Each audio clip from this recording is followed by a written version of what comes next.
는 일과 에너지 변화입니다. 자, 일단은 우리가 이제 새로운 물리량을 하나 정의를 할 거야. 일, W 하는 거. 자, 월크의 약자인데 우리가 앞에서 앞단원에서 충격량을 정했었지. 어떤 힘을 몇 초 동안 받았냐, 델타 T 몇 초 동안 받았냐를 곱해주면 요게 충격량이라는 의미가 되었고, 이 충격량을 가해주는 힘 중에서 어떤 물체가 받는 힘이 하나 이상이라면, 두 개 이상이라면 그 물체가 받는 알짜 힘 다 더한 결과 이 알짜 힘에 의해서 받는 충격량을 계산해내면 이 충격량은 자연스럽게 요게 ma 델타 t 이렇게 되면서 요게 m 델타 v. 그러면 이제 우리가 질량 곱하기 속도 가는 물리량을 새로 운동량이라고 정의를 하면서 이게 운동량의 변화량으로 이렇게 이어졌어. 그래서 충격량을 받은 물체는 운동량이 변화하게 된다. 그 충격량은 힘 곱하기 시간으로 계산하겠다. 이렇게 우리가 배웠어요. 자, 마찬가지입니다. 힘 곱하기 시간이 아니라 힘 곱하기 거리. 이게 사실상 변인데 뭐 돌아가는 식으로 이제 우리가 변이랑 이동거리를 구분할 때 쭉 한 방향으로 이동하면 굳이 구분하지 않잖아.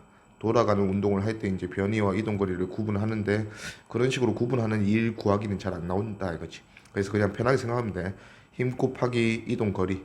그래서 힘을 받고 그 힘을 받은 총 거리를 계산해 주면 그게 일이다 이거지. 일. 그러면 요 일은 일단 뒤에서 이제 어떤 변화로 이어질 건데 결국은 일이란 걸 받은 물체는 에너지의 변화로 이어진다. 그러면 이제 요 일을 가해주는 힘, 아까 우리가 충격량 중에서 이 시그마 F, 알짜 힘에 의한 충격량은 운동량의 변화량으로 이어진다 이렇게 했어요. 여기서도 이제 힘의 종류를 뒤에서 이제 나눌 건데 그 힘의 뭐 합력, 보존력, 비보존력 이런 식으로 이제 뭔가 힘의 종류가 나뉩니다. 그러면 그 힘이 한 일을 계산하면 그 일이 어떤 에너지, 운동 에너지나 포텐셜 에너지나 또는 역학적 에너지의 변화로 이어진다. 결국은 일을 구하면 그 일의 양만큼 그 물체가 가지고 있는 에너지의 변화가 일어난다. 알죠? 그래서 일단은 일이란 걸 어떻게 구하는지 여기서 이제 살펴보면 일단 어떤 물체가 힘을 받아요. 자, 힘을 받는데 이 물체가 이 힘을 오른쪽으로 이동을 하면서 받아. 그러면 운동 방향과 힘의 방향이 지금은 나란하다 맞지? 보통은 이렇게 나란할 거야. 자, 나란한 상황에서는 힘이 만약에 20N을 총 5m만큼 받았다. 그러면 5m 동안 20N을 받았으니까 얘가 받은 일은 100줄이다 이렇게 생각하면 돼요. 자, 근데 이제 힘이 이동 방향하고 나란하지 않고 좀 비스듬한 경우에는 요 비스듬한 경우에 대해서 직접적으로 뭔가 계산을 하는 문제는 잘 나오지 않아. 그래도 이제 비스듬한 경우가 만약에 나오게 되면 이 비스듬한 경우에는 운동 방향, 얘가 이동하는 방향으로의 힘의 성분이 있겠지. 우리가 빗면에서처럼. 요런 게 이제 보통 대표적으로 중력에서, 자, 빗면에서 중력은 연직 아래 방향이다 맞지? 자, 근데 빗면 따라 이동하는 방향은 요 방향이거든. 그래서 우리가 받는 중력 중에서 요 방향에 그 빗면을 따라 내려가려는 방향의 힘은 중력보다 좀 작은 성분이 있거다 이거지. 그렇게 우리가 배웠잖아. 그 성분은 만약 얘가 이제 질량이 m이다. 그러면 mg라는 크기의 중력을 받을 건데 만약에 얘가 빗면을 따라 내려가는 힘의 중력의 성분이 2분의 1mg다. 그럼 여기서 요 2분의 1이라는 값은 요 빗면이 결정한다 이거지. 빗면이 기울어진 정도에 대한 조금 더 엄밀히 따지면 사인 세타. 요걸 이제 앞에서 우리가 배웠어요. 그래서 지금 2분의 1mc 자기 무게의 절반 정도 힘을 받는 빗면이구나. 그러면 이제 사인 값이 2분의 1인 빗면이다 이렇게 생각해 보면 세타가 30도짜리 경사구나 이렇게 확인할 수 있다 이거죠. 자, 이런 식으로 이제 비스듬한 방향으로 힘이 가해질 때는 힘은 이 운동 방향, 이동 방향의 성분만 일을 할 수 있다 이거죠. 그래서 이것도 만약에 뭐 45도라면 45도는 우리 삼각비 알잖아. 여기 이제 1대 1대 루트 2. 그래서 F를 45도 방향으로 간다면 우리가 지금 관심 있게 보는 운동 방향, 이동 방향으로의 힘은 루트 2분의 1F다. 그러면 요 루트 2분의 1F로 당겨서 일을 한다 계산하면 된다. 그래서 루트 2분의 1F로 S만큼 당기면 얘 일의 양은 루트 2분의 1 FS 이렇게 되겠다. 그리고 이제 요 일이 그 물체에게 충분히 의미가 있는 어떤 에너지 변화로 이어질 거다. 그죠? 오케이. 그다음에 밑에 가 보면 자, 일을 양의 일과 음의 일을 정의를 하는데 일단 기본적으로 일이라는 거는 에너지의 변화. 에너지는 단위가 줄로 얘는 스칼라량이야. 그러니까 우리가 제일 첫 시간에 우리가 배웠던 스칼라와 벡터 거기서 이제 방향이 의미가 없는 양은 스칼라, 방향이 충분히 의미가 있는 양은 벡터량을 구분한다 했는데 에너지는 스칼라입니다. 그래서 이제 얘 자체는 방향이 필요 없어. 근데 일의 양의 일과 음의 일을 우리가 두는 이유는 요건 다 운동 기준이에요. 그래서 운동을 하고 있는 상황에서 운동을 도와주는 일을 하면 양의 일을 했다고 합니다. 그냥 편하게 생각하면 돼. 물체가 오른쪽으로 가고 있는데 이 물체에게 힘을 오른쪽으로 주면서 일을 했다. 그러면 이때 일은 양의 일이다. 그죠? 근데 오른쪽으로 가고 있는데 내가 힘을 왼쪽으로 주면서 일을 했다. 운동을 방해하는 일을 했다 하면 요거는 음의 일입니다. 오케이. 그래서 양의 일이 일어나면 그거는 에너지의 증가, 음의 일이 일어나면 에너지의 감소 이렇게 이제 표현을 할 건데 요거는 다 운동 기준이고 뒤에서 이제 양의 일을 했지만 음의 변화가 있을 수 있어요. 그거는 이제 포텐셜 에너지 기준에서는 그렇게 변할 수 있는데 일단 운동 기준에서 양과 음을 결정한다 이거죠. 오케이. 자, 그리고 이제 그래프가 나올 건데 보통 그래프가 나오는 상황은 이 단순하게 자 V 델타 T도 마찬가지고 F 델타 T 뭐 지금은 FS 델타 S 이런 식으로 곱해서 뭔가 의미 있는 물리량이 될 때 속도 그 다음에 걸린 시간 V 델타 T는 델타 S다 맞지? 자 근데 단순하게 5m per sec로 5초 갔다 그래서 총 25m 갔다 이런 식의 계산을 할 거면 그래프를 그릴 필요가 없어요. 근데 이제 5m per sec라는 속도가 시간에 따라서 계속 변한다면 그때는 그래프 VT 그래프를 그려서 우리가 뭘 통해서 넓이를 통해서 델타 S를 확인해 본다 이거죠. 얘도 마찬가지야. FT 그래서 F 델타 T를 우리가 충격량으로 정의를 했더니 FT 그래프를 그려놓고 넓이를 해석하면 이 F가 가해준 충격량을 계산할 수 있더라. 지금도 FS 델타 S를 우리가 1로 정의를 했잖아. 그러면 힘 이동 거리 그리고 이동 거리 그래프에서 넓이를 구하면 1로 계산할 수 있다 이거죠. 거기에 이제 조금만 더 보태자면 요게 VT 그래프에서 V가 시간에 따라서 일정하게 변하는 상황이 있었잖아. 그게 등가속도 운동이다 맞지? 자, 등가속도 운동 같은 경우에는 일일이 그 그래프를 그리면서 넓이를 확인하지 않았어. 우리가 사용하는 스킬이 V 평균이 있었죠.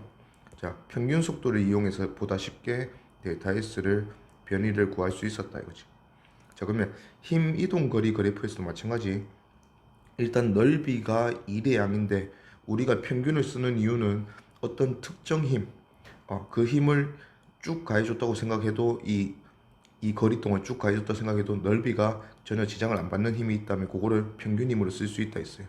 지금도 이게 일직선이다 보니까 자 이런 식으로 작용하는 대표적인 힘이 탄성력인데 탄성력은 우리가 이제 F는 KX 이렇게 정의했다 맞지? 용수철의 변형된 길이에 비례해서 주는 힘의 탄성력. 그래서 얘가 이제 직선 그래프가 돼요.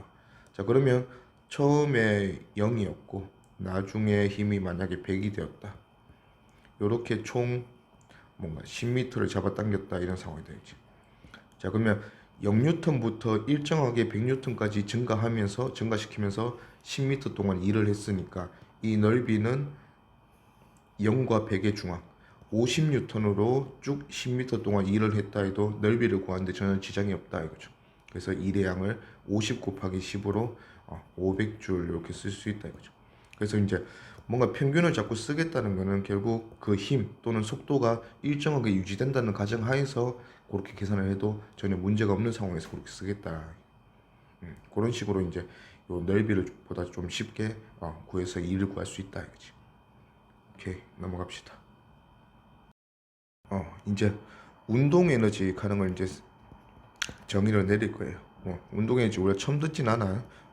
중3 때 이제 운동 에너지는 2분의 1 mv 제곱이다 이렇게 배웠는데 자 운동 에너지를 이렇게 정의를 하게 된 이유에 대해서 한번 정리해 보자. 자 그게 이제 일 에너지 정리하는 건데 결국 결과적으로 얘기하자면 앞에서 2를 받은 물체는 그 1은 자연스럽게 그 물체의 에너지의 변화로 이어진다 했어요.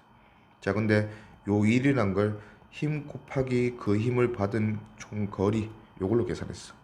자, 근데 요 힘이 만약에 시그마 F 알짜 힘이 한 일을 계산해낸다면 이 알짜 힘이 한 일은 무슨 에너지의 변화로 이어진다? 운동 에너지의 변화로 이어진다. 요 정리가 1에너지 정리입니다. 자, 보면 자, 일단 시그마 FS 요게 이제 W 합력이 한 일이다 맞지? 자, 합력이 한 일을 계산해내면 합력이 한 일은 일단 시그마 F는 우리가 MA로 고칠 수 있겠네. 자, 그러면 MAS가 되니까 MAS는 AS 우리가 배웠다 맞지? 앞에서 등가속도 운동 공식 세 번째 공식에서 EAS는 속도 제곱의 변화량, 나중 속도 제곱과 처음 속도 제곱의 차이로 우리가 쓸 수 있다 했어요. 그러면 지금도 MAS가 되는데 합력이 한 일이 AS가 2분의 1의 델타 V 제곱이다 맞지? 자, 그러면서 이제 MAS는 이렇게 이어지고요. 2분의 1의 M의 델타 V제곱, V제곱과 나중 V제곱과 처음 V제곱의 차이. 자, 그렇게 되면서 이제 앞의 항은 2분의 1 MV제곱이 되고 뒤의 항은 2분의 1 MV0 제곱이 되겠죠. 자, 그래서 이제 정의를 내린 거지. 운동 에너지라는 에너지를 2분의 1 MV제곱이라고 하자. 자, 그러면 요 처음에 적힌 항은 요거는 나중 운동 에너지가 되고 요 뒤에 적힌 항은 처음 운동 에너지가 되겠네. 그래서 나중 운동 에너지와 처음 운동 에너지 차이가 되니까 결국은 요 양이 운동 에너지의 변화량을 의미할 수 있게 된다 이거지. 그래서 운동 에너지의 변화량은 합력의 한일. 요 합력의 한일을 계산하면 운동 에너지 변화량을 우리가 계산할 수 있다 이거죠. 한번 연습을 해보면 자, 어떤 물체한테 이렇게 표현합시다.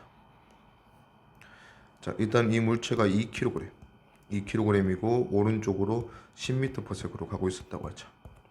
자, 이런 물체한테 뭐 힘을 두 개 주지 뭐. 오른쪽으로 10N, 왼쪽으로 4N 한번 줘볼게요.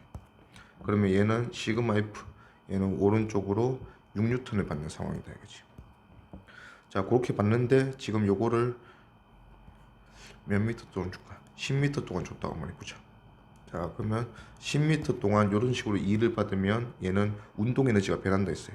자, 2kg이 4N, 마이너스 4N과 플러스 10N을 받으면서 도합 플러스 6N을 받아서 6N을 10m 동안 받았다 이거지. 그러면 6 곱하기 10. 요게 얘가 받은 합력에 의한 일이다 이거죠. 그리고 지금 운동 방향이 오른쪽이니까 합력이 오른쪽이죠. 그러면 합력이 한 일은 플러스 1이다 이거죠. 자, 그러면 요 합력이 한 일이 운동 에너지의 변화로 이어진다 했으니까 얘는 운동 에너지가 총 얼마? 60줄 증가했다 이거죠. 자, 근데 얘가 원래 가지고 있던 운동 에너지는 있었어요. 2분의 1에 질량 2에 속력이 10의 제곱이니까 얘가 100줄이라는 에너지를 가지고 있었다 이거죠. 루트라고 했네. 자, 100줄이라는 에너지를 가지고 있었는데 내가 60줄이라는 에너지를 일을 해주면서 증가를 시켰죠. 그러면 나중 운동 에너지는 160줄이 되겠다 이거죠. 그러면 질량 2kg이 이 물체가 속도가 얼마 되었냐? 2분의 1의 m의 v제곱, 새로운 v제곱까지 곱했을 때 이게 160이 되면 되니까 v제곱이 160이네. 그러면 얘는 4루트 10 m/s. 이런 식으로 우리가 이제 운동 에너지가 얼마나 변했는지를 합력의 한리를 통해서 계산할 수 있더라. 그래서 지금 이제 결국은 일이라는 거를 어떻게 정의를 하고 일을 구하는 방식을 배우고 앞에서 충격량 배우듯이 그 다음에 그 일을 구하는 방식을 배웠을 때 이제 그 일이 어떤 에너지로 이어지는지 그렇게 이제 공부하고 있는 거야. 오케이, 밑으로 가봅시다. 자, 여기 보니까 이제 물체계네요. 물체계인데 등가속도 운동 방식과 앞에서 우리가 힘과 운동할 때 운동 에너지 방식으로 두 가지 방식으로 기술해보자 그죠. 자, 2kg인 A랑 3kg인 B가 이렇게 이제 3이 B는 매달려 있고, 자, A를 왼쪽으로 80N 잡아당기는 상황이에요. 그러면 일단 B가 받는 중력 고려해서 B가 30N 받죠. 전체 R자 힘은 이쪽으로 봤을 때 50N. 자, 요게 전체 개로 보면 개가 받는 전체 힘 합력 R자임입니다. 자, 그럼 우리가 이제 그 등가속도 운동으로 우리가 구할 때는 이 전체 힘을 전체 질량으로 나눴다 맞지? 질량이 총 5kg. 그래서 50N을 5kg이 나누어 받는 거니까 전체 가속도는 A는 10m/s 제곱이다. 그러면 이 F가 이겼으니까 이쪽 방향으로 A는 10m/s 제곱으로 두 물체 모두 등가속도 운동한다 이거지.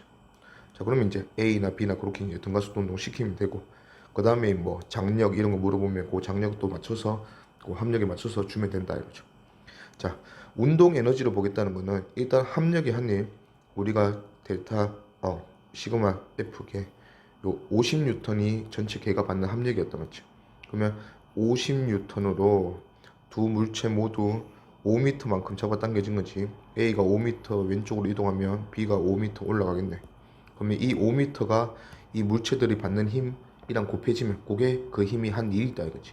그러면 50N으로 5m 잡아당겼으니까 개 전체가 받는 R자 힘이 한 일은 총 250줄이다. 이것도 이제 운동하는 방향으로 지금 주고 있지. 그래서 플러스 250줄. 요 일이 개 전체의 운동 에너지 변화로 이어질 거다 이거죠. 그러면 A도 운동 에너지는 뭐 처음에 정지하고 있었으면 0이잖아. 그리고 움직이게 되면 운동 에너지는 플러스이기 때문에 계속해서 운동 에너지 증가할 수밖에 없어요. 그래서 요 운동 에너지 전체 운동 에너지가 250줄이 되었다는 것은 A의 운동 에너지 증가량과 증가량과 B의 운동 에너지 증가량의 합이 총 250줄이다 이렇게 보면 된다. 자, 근데 이 두 물체는 어차피 개로 함께 가기 때문에 개로 묶여서 함께 이동하는 물체는 모두 V가 동일하다 이거죠. 그래서 V가 같은 물체는 운동 에너지 식이 2분의 1 mv 제곱이다 보니까 V가 동일하면 운동 에너지의 B, 운동 에너지가 몇 대 몇이다 하는 건 결국 질량이 결정할 거다. 그래서 A는 질량이 2kg이고 B는 질량이 3kg이니까 A랑 B는 2대 3으로 운동 에너지가 형성이 될 건데 전체 운동 에너지의 변화가 250줄이니까 그 중에 A의 변화는 5분의 2 해서 100줄. A는 운동 에너지 100줄 받아갈 거고 B는 150줄 이렇게 받아갈 거다. 그죠? 그래서 그 V를 한번 구해보면 A로 구해주죠. 2분의 1의 A 질량의 A 속력 제곱 했을 때 A가 100줄이라는 운동에너지가 되면 된다 이거죠. 그래서 V는 10m/s. B로 구해도 마찬가지일 거야. B도 2분의 1의 B 질량이 3의 V 제곱. 요게 우리가 맞춰줬잖아. 150줄이니까 V도 마찬가지 10m/s 제곱이다. 세크다 이거지. 오케이. 유형 분석 1번 보면 질량이 50kg인 철수가 엘리베이터 타고 아래로 내려가는 모습이다. 자, 아래로 내려가는 엘리베이터의 속력. 자, 속력이 시간에 따라서 어떻게 변한다 하는 그래프를 주고 있어요. 자, 그러면 결국 가속도를 주고 있다는 얘기인데, 자, 각 시간대별로 0에서 2초, 2에서 6초, 그 다음에 6에서 8초. 요 세 가지 시간대별로 확인해서 뭐 엘리베이터 힘을 얼마나 주고 또 일을 얼마나 하는지 한번 보자고. 자, 가는 0에서 2초 동안 있네. 자, 0에서 2초까지. 지금 이 엘리베이터 속력은 증가한다 맞죠? 아래로 내려간다 했으니까 아래로 엘리베이터 속력이 증가하니까 아래로 가속도가 있는 거다. 그죠? 2초 만에 속력이 4m/s 증가했으니까 가속도는 2m/s 제곱. 엘리베이터 안에 철수가 타고 있기 때문에 철수도 마찬가지로 이런 등가속도 운동을 한다 이거지. 자, 그러면 엘리베이터 안에 타고 있는 철수는 어떤 힘을 받아서 일단은 연직 위아래로 운동하기 때문에 얘는 중력을 반드시 고려해야 돼요. 50kg이라 했으니까 철수가 받는 중력은 50N. 뭐랄까나 500N. 자, 그리고 50kg인 철수가 2m/s 제곱으로 아래 방향으로 등가속 운동하고 있으니까 아래 방향으로 힘을 100N. 요거는 합력 받아줘야 된다 맞지? 자, 그러면 100N의 합력을 아래로 받기 위해서 떠받치는 힘. 이 승강기 바닥이 철수하고 닿아 있는데 떠받치는 힘을 고려해서 100이니까 400N 떠받쳐줘야 된다 이거죠. 그래서 철수가 엘리베이터와 함께 아래로 2m/s 제곱으로 등가속도 운동한다. 자, 이때 철수에게 가하는 힘의 크기 물었으니까 400N 맞죠? 맞다. 알지? 자, 그 다음에 2에서 6초 상황. 자, 2에서 6초 상황은 엘리베이터 속력이 변하지 않습니다. 그러면 등속도 상황. 등속도 하는 운동하는 물체의 표현 방법은 항상 시그마 F는 0이다. 알지? R점이 없어야 가속도가 없고 속도가 바뀌지 않는다. 그러면 철수가 여전히 아래 방향으로 500N 중력받을 거니까 철수를 떠받치는 수직 항력도 500N으로 같아서 날아가는 상황. 요게 시그마 F는 0인 상황이다. 맞지? 자, 이때 엘리베이터가 철수에게 한 일을 물었어요. 자, 일은 엘리베이터가 철수에게 한 일이니까 엘리베이터가 철수에게 준 힘과 그 이동 거리를 곱해주면 돼요. 자, 500N 주고 있다는 구했고 이동 거리. 자, 얘네들은 지금 아래 방향으로 연직 아래로 4m/s로 일정하게 운동하고 있어요. 요걸 총 4초 동안 운동했다. 2에서 6초까지. 그러면 4초 동안 내려갔으니까 내려간 거리는 16m. 그러면 요 16m라는 길이 동안 엘리베이터가 500N의 힘을 주면서 일을 열심히 하고 있다. 맞죠? 그러면 곱해주면 돼요. 500과 16 곱했으니까 총 8000줄의 일을 하는데 일에도 부호가 있다 했잖아. 항상 운동 기준으로 아래로 내려가고 있는 철수에게 위로 힘을 주면서 일을 하고 있으니까 엘리베이터가 가해준 일은 마이너스다. 의미다. 알겠지? 그래서 일은 마이너스 8000줄이다. 맞고. 자, 그 다음에 6에서 8초. 자, 6에서 8초는 이제 아래로 내려가는 속력이 느려져서 0이 되네. 그러면 아래 방향 속력이 느려지고 있으니까 가속도는 위로. 가속도의 크기는 아까 0에서 2초일 때랑 똑같다. 맞죠? 2초 만에 속도가 4 줄었으니까 얘는 2m/s 제곱이란 가속도를 위로 운동하고 있다. 이거지. 그러면 또 철수가 받는 힘은, 자, 철수가 50kg인데 위로 2m/s 제곱으로 가속되고 있으니까 위로 R자 힘을 100N 받아줘야 한다. 이거지. 철수가 받는 힘은 여전히 중력 500N. 그리고 수직 항력이 있는데 이번에 수직 항력이 이겨야 되네.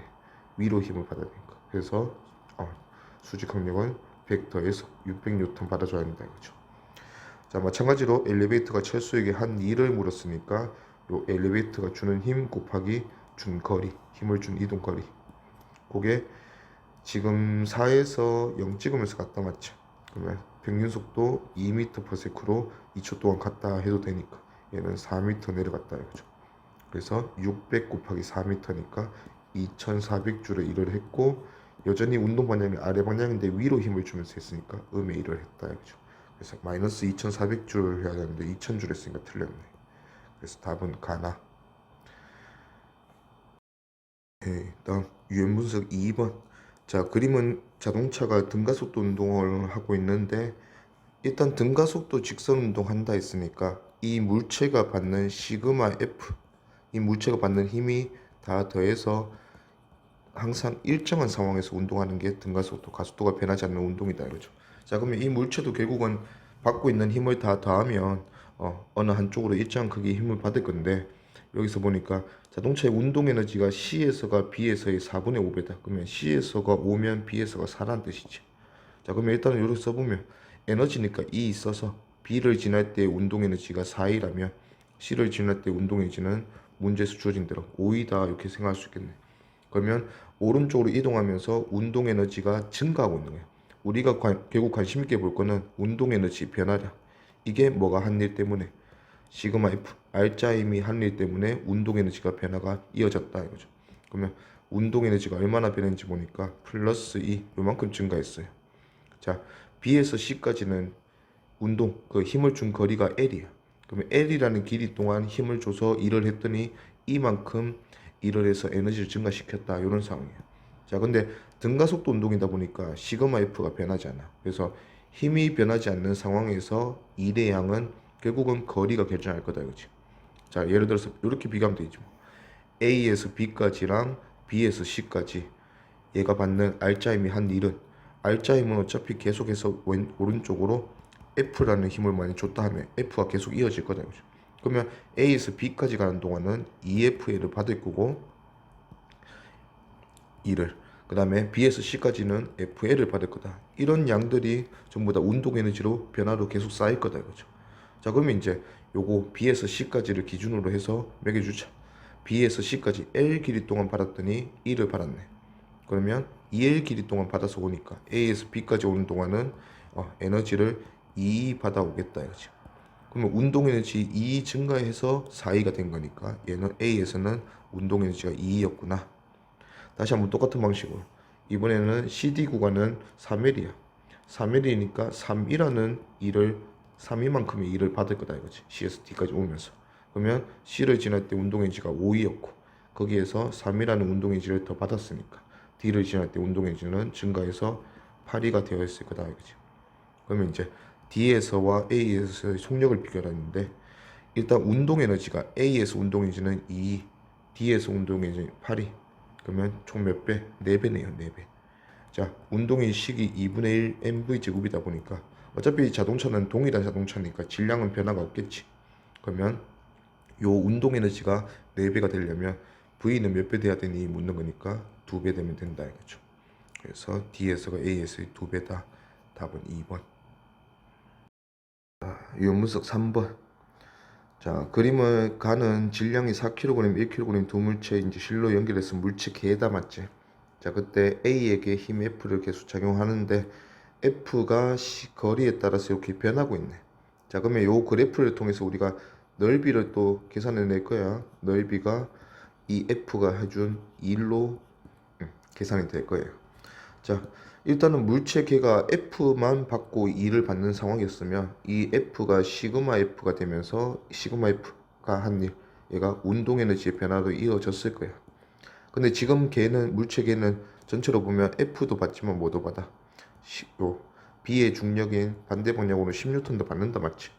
자, 그러면 우리 어차피 넓이를 통해서 2를 계산할 수 있다 했으니까 그 앞에서 충격량을 구할 때 이렇게 했던 것처럼 4N 그 다음에 2N 앞뒤로 이렇게 받으면 이렇게 그래 1로 바로 가자. 1 10m 받았다. 자, 그러면 각각 따로 해도 되는 거야. 어차피 합력이 한 일로 계산할 거면 얘가 4N으로 얘 오른쪽으로 이동할 거니까 4N이 10m 동안 한 일은 플러스 40줄 일할 거고 마이너스 2N으로 또 10N을 동시에 일했잖아. 10m를. 그러면 또 마이너스 20줄을 일할 거니까 도합 따지고 보면 플러스 20줄 받았다. 요게 시그마 F가 한 일을 합력이 한 일을 계산하는 방법이다 이거지. 근데 지금은 요 F가 그래프로 나왔을 뿐이다. 그러면 넓이로 그 그래프에서 2를 구할 수 있다 했으니까 F가 한 일을 넓이로 구하고 10N이 하는 일은 중력은 어차피 변하지 않으니까 중력 곱하기 이동거리로 계산해서 빼주면 전체 개가 받은 R자임이 한 일이다 이거지. 자, 총 이동거리가 10m라 했으니까 10m까지 F가 한 일은 요 전체 면적이면 얘가 100이고 얘가 50이네요. 그러면 총 일이 150줄.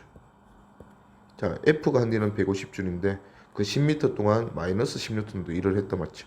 자, 얘가 10m 올라가면서 10m 동안 10N이라는 일을 힘을 음으로 주면서 일을 했으니까 150줄에 마이너스 10N 곱하기 10m 100줄.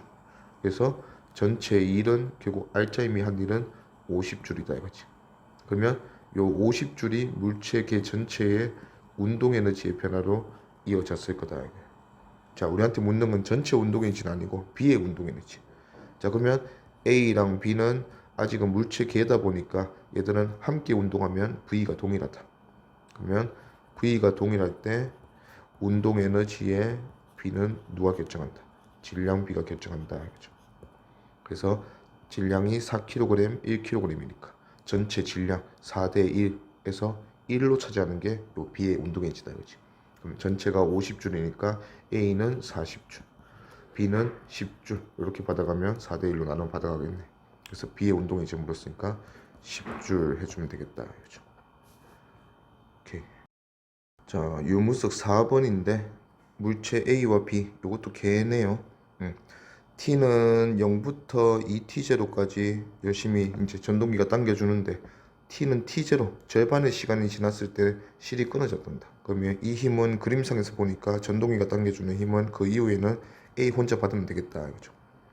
자, 근데 문제는 이제 오른쪽 그래프가 힘 S 그래프였으면 이번 단원에서 우리가 그냥 1로 쓰면 되는데 힘이랑 시간 그래프입니다.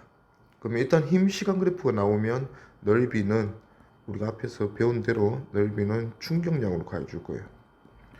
그리고 이 충격량은 에너지의 변화가 아니고 운동량의 변화로 이어지는 거예요. 그러면 운동량이 어떻게 증가하는지는 이 그래프를 통해서 잘 표현해 줄 수 있다 이거지. 그러면 운동량으로 먼저 타고 가서 마지막에 속력으로 우리가 E를 구하면 되겠네. 얘가 운동 에너지가 얼마나 증가했는지 구하면 된다 이거죠. 자, 일단 A에 작용하는 R자임.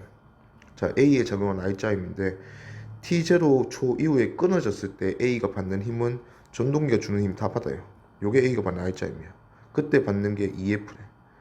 그러면 일단 요 EF는 전동기가 당겨주는 힘이구나. 그러면 이제 0이랑 T0 사이에서 B랑 같이 묶여있을 때 A에 작용하는 R자임이 F인 이유는, 자, 묶여있을 때는 B랑 A를 전동기가 당겨주는 힘은 EF도 찾았어. EF로 당겨줄 때 F는 A가 받고 나머지 F는 B가 받는 이런 상황이다 이거죠. 이렇게 돼야 두 물체가 함께 운동할 수 있다 됐으니까 결국 두 물체가 전체 힘 EF를 FF 절반씩 나눠 받네. 두 물체는 질량이 같구나. 그래서 같은 가속도로 운동하기 위해서 같은 힘이 필요한 상황이다 이거죠. 오케이. 자, 그러면 이제 그 ET0가 됐을 때 비교하는 게 일단 기억은 질량은 A, B가 서로 같다 했으니까 맞고요.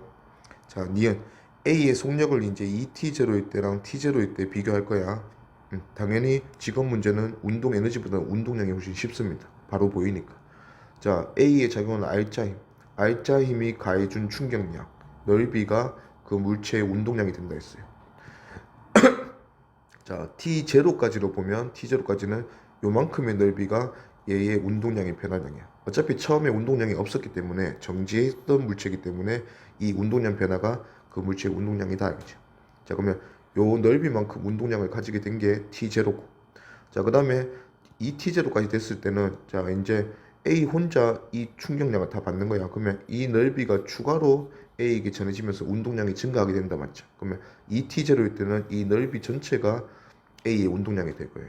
그러면 운동량이 T0일 때보다 이 T0일 때 3배로 더 크겠네.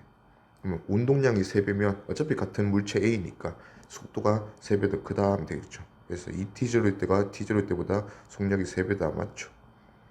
그 다음에 디귿 T는 이 T0일 때 마지막에 운동 에너지는 A가 B의 3배이다. 일단 질량은 동일하다 했어. 그리고 그 B는 결국 아까 A가 묶였을 때 못 받았던 요 절반만큼을 B가 받는다 했지. 그러면 B랑 A가 이제 떨어져 나가는 순간 T0인 순간에 요 넓이가 각각 1이라면 얘도 B도 운동량 1, A도 운동량 1을 받아서 이제 끊어져 나갔을 거예요. 자, 근데 추가로 이 T0 때까지 A는 운동량을 2를 더 받거든. 그러면 최종 모습은 A는 2를 더 받아서 A는 3인 운동량이고 B는 1이 운동량이고. 근데 질량이 똑같네. 운동량은 질량 곱하기 속도니까 B의 속도가 V로 마무리됐다면 A의 속도는 운동량이 3배 돼야 되니까 3V로. 근데 에너지는 2분의 1의 질량의 속도를 제곱을 한 거거든. 그러면 요거는 B의 운동 에너지가 될 거고 A의 운동 에너지는 2분의 1의 M의 3V의 제곱이니까 얘는 B보다는 9배 더 클 거다. 근데 3배다 했으니까 틀렸다. 알죠? 그래서 답은 기니. 포텐셜 에너지 한번 봅시다. 자, 일단은 포텐셜 에너지, 잠재적인 에너지라고도 하면서 여기 이제 EP 이렇게 적습니다. 이 포텐셜 에너지의 변화는 결국은 어떤 힘이 한 일이 어떤 에너지 변화로 이어진다 하는 건 똑같은 식으로 표현할 건데, 이 포텐셜 에너지는 보존력이라는 이름이 붙은 힘. 그럼 딱 두 개만 생각하면 돼. 중력, 탄성력. 요 두 개를 우리가 이제 보존력으로 쓸 거예요. 이 보존력이 하는 일의 음액값이 포텐셜 에너지의 변화량. 뭐 이렇게 이제 일단은 정의를 내리는 건데, 보존력이라는 힘이 무슨 힘이냐? 자, 시작점과 끝점이 같다면 경로와 무관하게 얘가 중요한 거예요. 자, 뭐 이 보존력이 어떤 힘이다 하는 뭐 시험 문제가 나오진 않겠지만, 이 보존력이 A에서 B까지, 예를 들어서 A에서 B까지 어떤 두 시작과 끝점이 있다면 이 시작과 끝점 A에서 B까지 가는 동안 이 힘이 일을 할 거 아니야. 이런 경로로 가든 이런 경로로 가든 또 한참을 돌아가든 이런 다양한 경로에 대해서 일이 무관하게 항상 일정하다. 그런 힘이 있다면 우리가 그런 힘을 보존력이라고 하자. 이렇게 정의를 합니다. 자, 여기 보존력이 이렇게 이제 정의가 되어야 A에서 B까지의 에너지를 미리 매겨 놓는 게 의미가 있다 이거지. 자, 예를 들어서 1번 경로, 2번 경로, 3번 경로 이런 다양한 경로에 대해서 일이 다 달라. 그러면 A에서 B까지 일을 얼마나 해줄 걸로 기대를 하는 것 자체가 뭔가 무리가 있겠죠. 그래서 어떤 경로로 가든 그 일의 양이 같은 힘이 있다면 그 힘이 하는 일을 미리 매겨 놓자 하는 게 보존력 그다음에 포텐셜 에너지입니다. 그래서 그 대표적으로 중력 포텐셜 에너지와 탄성 포텐셜 에너지에 대해서 배울 거예요. 자, 일을 해줄 걸로 기대되는 에너지 그런 거를 이제 포텐셜 에너지라고 합니다. 자, 밑에서 보면 중력 포텐셜 에너지는 자, 일단은 기준면이 되는 지면이 있어요. 지면을 우리가 보통은 기준면으로 잡고 포텐셜 에너지를 0이다라고 생각을 하는 거예요. 여기서. 자, 기준면은 문제마다 좀 다를 수 있는데 보통은 이제 지면을 잡는다 이거지. 자, 그럼 지면에서 높이 h에 있는 질량 m짜리 물체는 얼마만큼 중력으로부터 일을 받을 걸로 기대가 되냐? 자, 중력은 좀 일을 구하는 게 비교적 쉬워. 왜냐하면 중력이 일정하니까. 자, mg라는 힘을 일정하게 줘서 얘가 h만큼 내려가야 기준면 포텐셜이죠. 0인 기준면까지 갈 수 있다 맞죠? 그러면 기준면까지 도착하는 동안 중력이 일을 mg h만큼 일을 해줄 걸로 기대가 된다 이거지. 그래서 요 에너지를 잠재적인 에너지라고 이름을 지으면서 포텐셜 에너지로 매겨 놓자. 결국은 이 물체가 질량이 얼마고 높이가 얼마 있는 그 물체다가 정해지면 그냥 포텐셜 에너지는 그 위치에 자동으로 정해지는 거예요. 자, 그래서 만약에 이 물체가 떨어졌어. 그럼 만약에 x만큼 떨어졌다. 그러면 x만큼 떨어지는 동안 중력이 mgx라는 일은 해주겠지. mg 곱하기 힘 곱하기 이동 거리. 자, 그러면 mgx라는 일을 해주는 순간 포텐셜 에너지적으로 보면 잠재적인 에너지는 이제 얼마밖에 안 남아요. h-x밖에 안 남는다 맞지? 그러면 잠재적인 에너지는 mg가 h-x만큼 일을 해줄 걸로 기대가 되니까 요만큼으로 줄어든다 이거죠. 그러면 중력이 일을 해준 만큼 mgx라는 일을 해줬지. 일을 해준 만큼 오히려 포텐셜 에너지는 감소한다 이거죠. 그래서 포텐셜 에너지의 정의 자체가 중력 그 다음에 탄성력이 해줄 걸로 기대되는 에너지이기 때문에 얘들이 일을 해주면 해줄수록 포텐셜 에너지는 줄어든다 이거죠. 그래서 보존력이 일을 하면 보존력이 일을 한 만큼 포텐셜 에너지는 변한다. 근데 중력은 어차피 중력은 항상 일정하게 연직 아래 방향으로 가해지니까 요 길이 높이 자, 높이 차이가 결국은 포텐셜 에너지 차이를 만든다 이거죠. 그래서 뭐 예를 들어서 보면 우리가 이제 이런 식으로 표현할 거야. 자, 질량이 m인 물체가 h만큼 떨어졌다. 또는 질량 m인 물체가 eh만큼 떨어졌다. 그러면 얘가 잃어버리는 포텐셜 에너지는 각 구간에서 어떻게 되냐? h만큼 떨어졌을 때보다는 eh만큼 떨어졌을 때 높이에 비례해서 포텐셜 에너지가 감소하기 때문에 요때 감소한 포텐셜 에너지는 마이너스 mgh라면 요때 감소한 포텐셜 에너지는 마이너스 2mgh. 그래서 포텐셜 에너지 감소량은 1대2로 2배다. 이렇게 높이 비로 바로 매겨줄 수 있다. 그렇죠?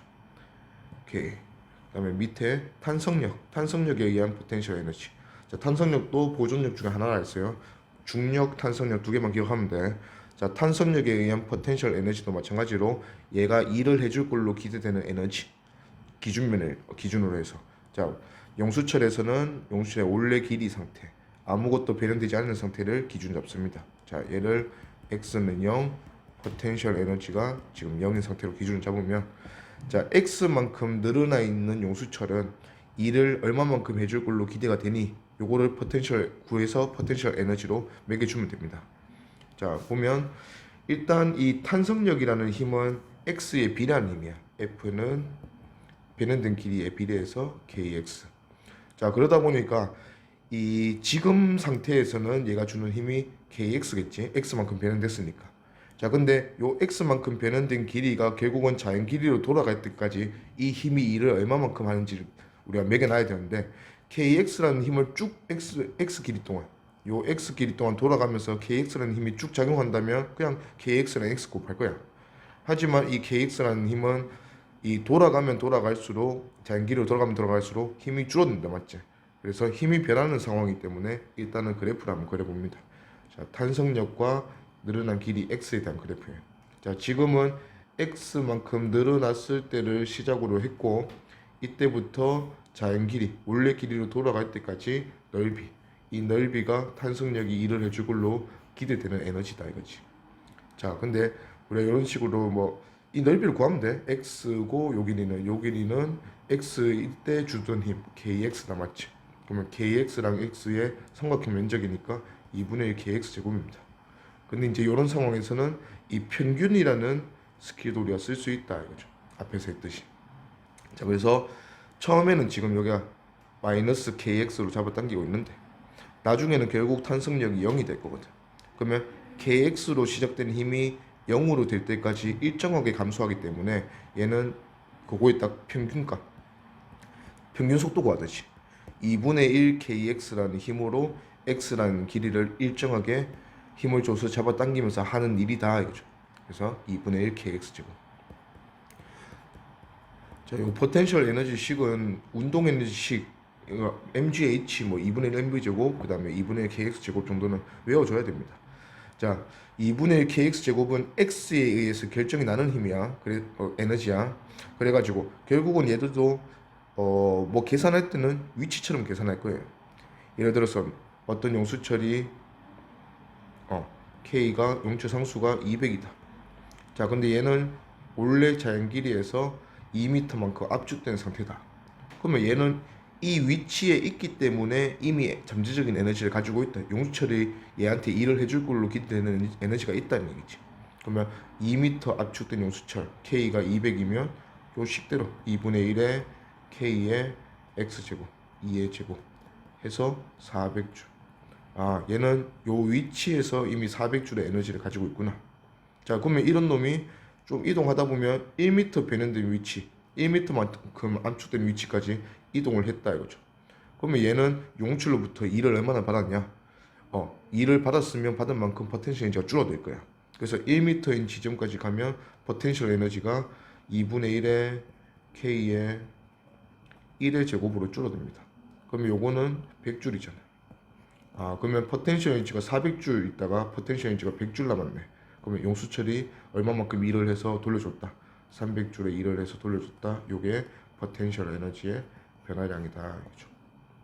오케이. 그래서 mgh든 2분의 1 kx 제곱이든 어떤 물체의 위치, 상황에 따라 위치에서 이미 그 에너지의 값은 결정이 난다. 그렇죠? 오케이. 이제 역학적 에너지까지 정의를 하면 우리가 에너지의 종류는 다 정의를 하는 거예요. 자, 역학적 에너지는 정의 자체는 물체가 가지고 있는 역학적 에너지는 운동 에너지와 그 물체가 가지고 있는 잠재적인 에너지, 포텐셜 에너지의 합입니다. 그래서 역학적 에너지의 변화량이다 하는 거는 두 에너지의 변화량의 합, 운동 에너지의 변화량과 포텐셜 에너지의 변화량의 합입니다. 자, 그래서 운동 에너지의 변화량은 우리가 앞에서 합력이 한 일이라고 계산했어요. 자, 그다음에 포텐셜 에너지의 변화량의 정의는 보존력이 일을 할수록 포텐셜 에너지는 오히려 감소해 준다. 그래서 보존력이 한 일과 포텐셜 에너지의 변화는 음의 관계다까지 했어요. 자, 그러면 결국은 합력이 한 일과 보존력이 한 일인데 음의 값인데, 자, 합력에서 보존력을 빼면 요 힘이 한 일이 포텐셜 그 역학적 에너지의 변화량이다 이렇게 되는 거예요. 근데 합력은 우리가 그 힘을 크게 나누면 보존력이냐 보존력이 아니냐 이렇게 나누거든. 그러면 합력은 보존력, 그 물체가 받는 보존력도 있겠지만 그 물체가 받는 힘 중에서는 보존력이 아닌 비보존력도 있겠죠. 이것들의 합이 합력일 건데 거기서 보존력을 빼면 요 힘이 한 일이 총 역학적 에너지 변화량으로 이어진다 이거죠. 그래서 비보존력의 한 일이 역학적 에너지의 변화량이다. 이렇게 이제 쓸 거예요. 그러면 우리가 크게 힘을 세 가지 카테고리로 구분을 해서, 자, 일단 시작은 1이었어요. 1은 힘 곱하기 이동거리. 자, 요걸 이제 1이라고 하는데 그 힘이 한 1이라고 하는데 그 힘이 한 1은 어떻게든 그 물체의 에너지의 변화로 이어진다. 자, 근데 요 힘을 크게 세 가지 카테고리 나누면 세 가지 카테고리 나눴어요. 합력이 한 일, 순서대로 보면 합력이 한 일 우리가 먼저 배웠고, 그 다음에 중력과 탄성력 하는 보존력이 한 일. 세 번째로 보존력이 아닌 힘, 비보존력이 한 일. 자, 합력이 한 일은 그 물체의 운동 에너지의 변화로 이어졌고, 보존력이 한 일은 그 물체의 포텐셜 에너지 변화로 이어졌는데 음의 관계고, 일을 해주면 기대되는 값은 줄어든다. 요 관계였어요. 그 다음에 비보존력이 한 일은 전체 총 역학적 에너지의 변화로 이어졌어요. 자, 요 관계를 우리가 이제 잘 써먹어야 돼. 자, 요 상황은 좀 외워줘야 돼요. 자, 지금 상황이 10kg인 물체를 바닥에 있는 10kg짜리 물체를 0.5m 들어주는 상황. 자, 끌어서 당겨서 올려주는데 끌어당겨서 올려주는 힘은 120N.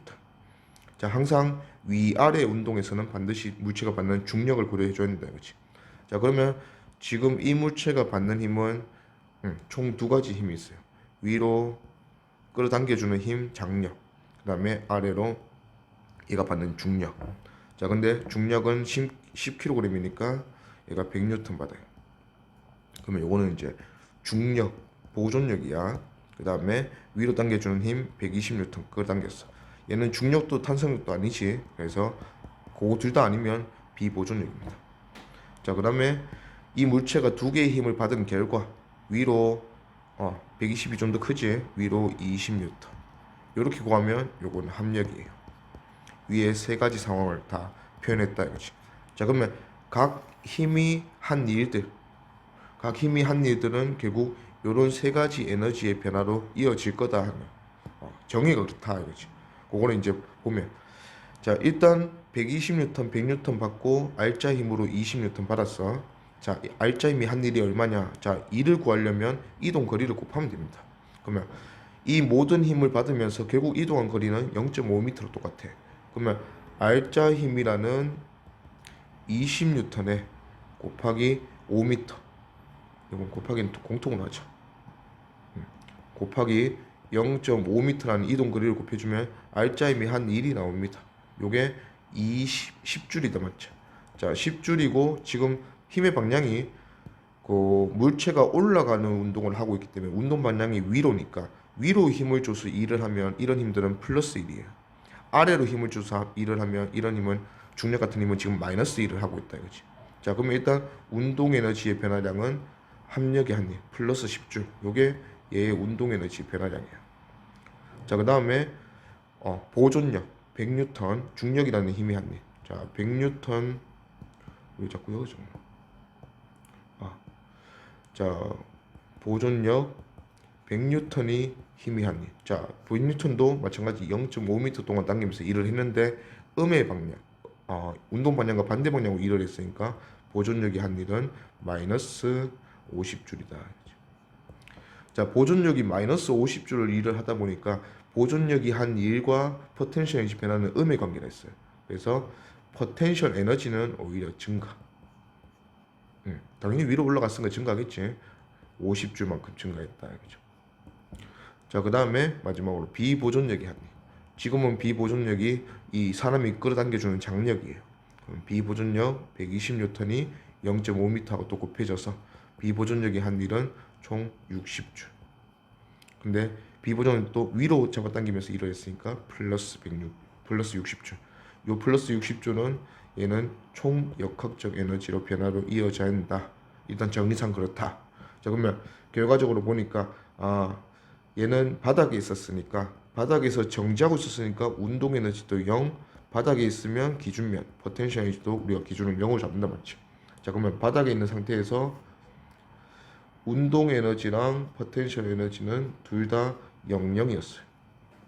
자, 근데 이제 합력이 한 일과 보존력이 한 일을 보존력으로부터 2를 받으면서 운동 에너지는 10이 증가하고 포텐셜 에너지는 총 50이 증가해서 얘가 가지고 있는 전체 역학적 에너지는 전체 에너지 합이라 했어. 원래는 0이었는데 총 60줄 증가했다. 60줄. 자, 요런 상황이 전부 다 합력, 보존력, 역학적 에너지 변화는 비보존력. 요런 힘들이 일을 해서 그렇게 되었다. 오케이.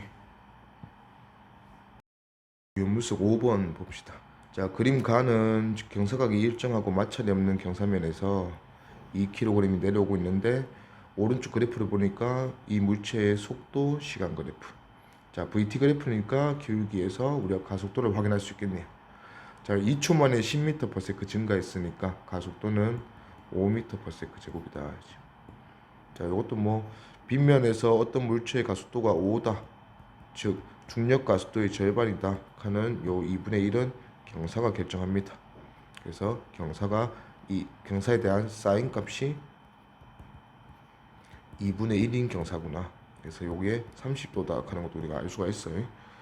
자, 이러면서 이제 내려왔는데 기니디 보면 기억 물체에 작용하는 압력의 크기는 자, 이 물체는 5m/s 제곱으로 등가속도 운동하니까 가속도 곱하기 질량 그래서 ma 하면 이 물체는 아래 방향으로 중력 성분이 자기 무게의 절반인 10N이구나. 근데 얘가 받고 있는 압력은 요것뿐이지. 그래서 10N 압력 맞아요. 그 다음에 니은 경사면에 따라 물체가 이동한 거리는 10m이다. 여기 VT 그래프에서 면적 찾아주면 되지. 면적 구해주면 20 해서 10m 맞네요. 그 다음에 디귿 자, 중력이 한 일인데 빗면 같은 경우에는 중력은 항상 연지 아래 방향인데 운동 방향이 빗면과 나란한 이쪽 방향이다 맞죠? 이쪽 방향으로 운동하기 때문에 이 중력 중에서도 빗면의 운동 방향과 나란한 방향 빗면 방향의 힘을 이동거리에 곱해줘야 돼요. 그래서 지금 이 문체는 빗면 방향의 힘이 10N이었어. 그리고 이렇게 10N을 받으면서 이동한 거리가 10m. 그러면 10N으로 10m니까 얘는 100줄의 1을 받았다. 중력이 한 1은 플러스 100줄인데 플러스 100줄의 1을 했으니까 얘는 기대되는 에너지는 오히려 감소한다. 즉 내려갔다는 거죠. 그래서 포텐셜 에너지의 변화량은 항상 마이너스 100줄. 자, 그리고 사실 빗면을 따라 내려가는 걸로 계산해도 되지만 우리는 MGH도 계산해도 돼. 자, 기본적으로 여기 30도라는 경사였으니까 빗면을 따라 10m만큼 내려가면 얘는 30도짜리 경사니까 실제 떨어진 높이로 계산하면 떨어진 높이는 삼각비 2대 1이지. 그래서 5m 내려간 거다 이거지. 그러면 질량이 2kg짜리 물체가 결국은 높이가 5m 줄었다 이거죠. 그러면 얘는 포텐셜 에너지가 얼마나 변했니? 물어보면 mgh만큼 줄어들었다. 그래서 얘가 또 100줄입니다. 100줄 마이너스 되었다. 그래서 중력이 한 일, 보존력이 한 일은 빗면에서 빗면을 따라 일을 한다고 계산해도 되고 우리가 계속 쓰는 mgh를 계산해줘도 상관이 없다. 똑같은 상황이다. 그래서 마이너스 100줄 됐다. 맞고 그러면 기니디 다 맞네요.